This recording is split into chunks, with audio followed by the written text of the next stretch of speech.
Hey guys, your boy K back here doing another movie review with the movies in a nutshell. This week we're continuing our quarantine series. I'm doing the movie Cargo. It's a Netflix exclusive and here are my thoughts on it.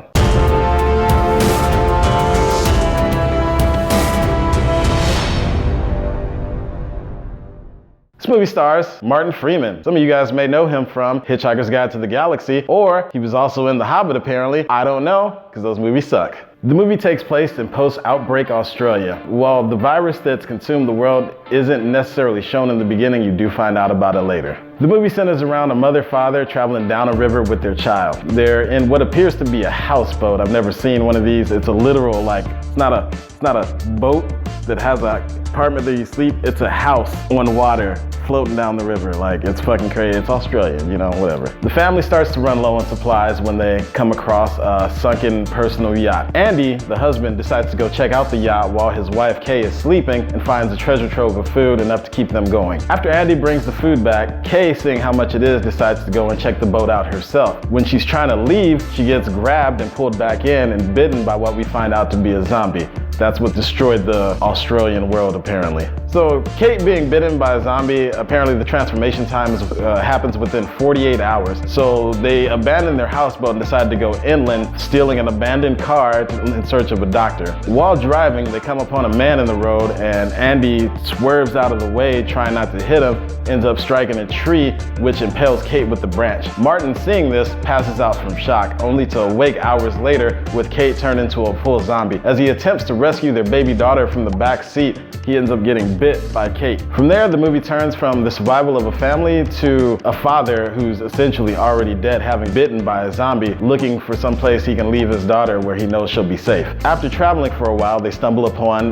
what appears to be an abandoned car, only to find its owner trapped underneath a couple of gas tanks. Andy helps the owner free, and they end up going back to his compound. This guy's named Vic. He has a wife in this compound in a gated area, sealed off from everything, and they seem to have a good life until you find out that it's not Vic's wife. He basically kidnapped this chick and is holding her as his wife. After things sort of snowball with Vic, Andy, Lorraine, and Rosie decide to try to make an escape. While they're leaving, Vic finds out and tries to kill Andy and Rosie, but ends up accidentally shooting Lorraine. This enrages him, and Andy and Rosie just book it, they're out of there. Andy meets a little Aborigine girl named Toomey, who ends up helping them as he's trying to find a family still that he can leave Rosie with. While traveling with Toomey, they're looking for a family that Andy had seen on the river just a couple days beforehand. They end up finding the family, only to discover that the father has been bitten himself and that he's planning to suicide his whole family so they don't have to live without him because he doesn't believe in their survivability. He offers Andy the gun, which would have 2 extra bullets after he's done killing his own family, one for himself and one for his child. Not wanting to give up on his daughter, he decides to try to leave little baby Rosie with Toomey's Aborigine people. While traveling with Toomey to look for her tribe, they decide to go through a tunnel.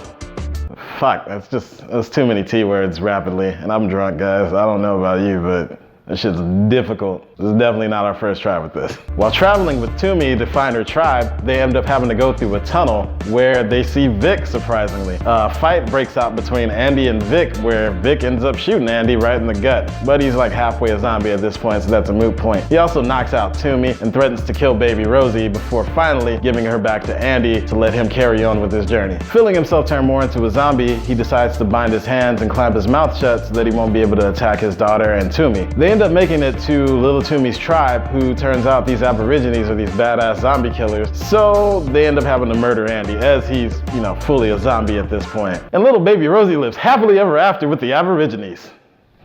So, things I didn't like about the movie were, first off, the wife. Husband already got supplies, why are you gonna go and try to get more supplies? That's setting yourself up for failure. I assume in this post-outbreak world, they've seen movies about zombies. You never go back to the same place where you already went and found stuff. Why go back there? You got enough. Move on. She wouldn't have been bit, this whole thing would have been avoided. Well, they probably would have died because it's a fucking post-apocalyptic world at this point. But a whole lot of pain and suffering could have been avoided. And I can't fault Vic as a character. I mean, the kidnapping his wife thing, that's sort of fucked up. But, just trying to be a warlord in a post-apocalyptic world, I can understand that. If you have weaker people around you and civility goes out of the door, yeah, easy pickings is easy pickings, Who am I to judge him on that? But the other part was wrong, Tried to kill a baby.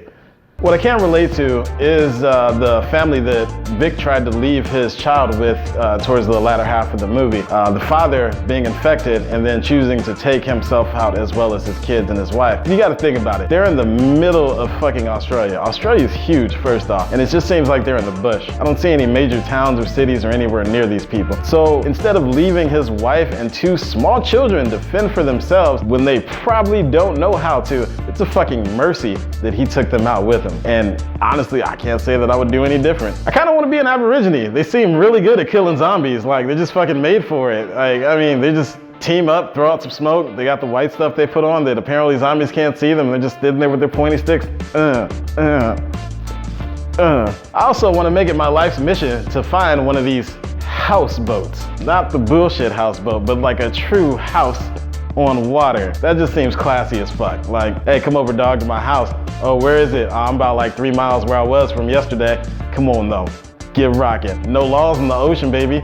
Open water. Kaleem sovereign land. Now it's time to rate this bitch. Awesome, must watch. Damn fine movie. Good dumb fun. Watch when you're bored and avoid at all costs. So the little nut of this nutshell review would be that the movie is fairly chill. The plot does make sense. It's got a nice pacing to it. You don't feel bored at any point, and the human nature of the movie really stands out in this post-apocalyptic outbreakish world. That's why I give this movie solid 3 for good dumb fun.